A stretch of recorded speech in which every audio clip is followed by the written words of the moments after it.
செங்கீரைக்கு தண்ணி வாயுதுங்க. செங்கீரை காட்டுறேன் பாருங்க எப்படி இருக்குதுங்கன்னு. இதெல்லாம் செங்கீரைங்க.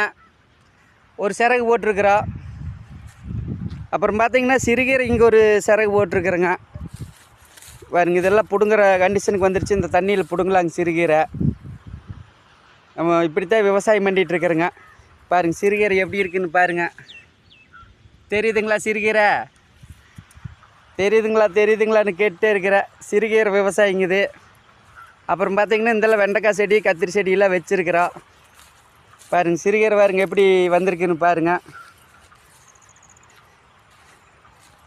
பாருங்கள் இது கத்திரி செடி நம்ம தோட்டம் தானுங்க. குத்தகைக்கு பிடிச்சி பாட்டுக்கிறோம். இதெல்லாம் கத்திரி செடிங்க. பார்த்தீங்களா காப்பு எப்படி வந்திருக்குதுன்னு பாருங்க காட்டுறேன். கத்திரிக்காய் தெரியுதுங்களா எப்படி காய்ச்சிருக்குதுங்கன்னு? இந்த மாதிரி கத்திரிக்காய் காய்ச்சிருக்கோனுங்க. சிம்மரான் கத்திரிக்காய் நல்லா காப்புங்க. தீபாவளிக்கு வச்ச நாற்றுக்கா. பார்த்தீங்களா? அது போக வெண்டைக்காய் உங்களுக்கு காலையில் தான் உங்களுக்கு ஒரு 10 கிலோ பொரிச்சோம். பாருங்கள் எப்படி காய்ச்சிருக்குதுங்கன்னு. இந்த மாதிரி விவசாயம் பார்த்தா தான் உங்களுக்கு 2 காசு கிடைக்கி. கத்திரிக்காய் பார்த்தீங்களா எப்படி காய்ச்சிருந்ததுங்கன்னு? இந்த மாதிரி காப்பு விட்டுதுங்கன்னா தான் சிம்ரான் கத்திரிக்காய் தான் இப்படி காய்க்குங்க. மற்ற கத்திரிக்காய் எல்லாம் இப்படி காய்க்காது.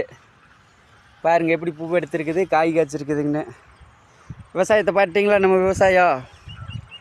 நன்றிங்க.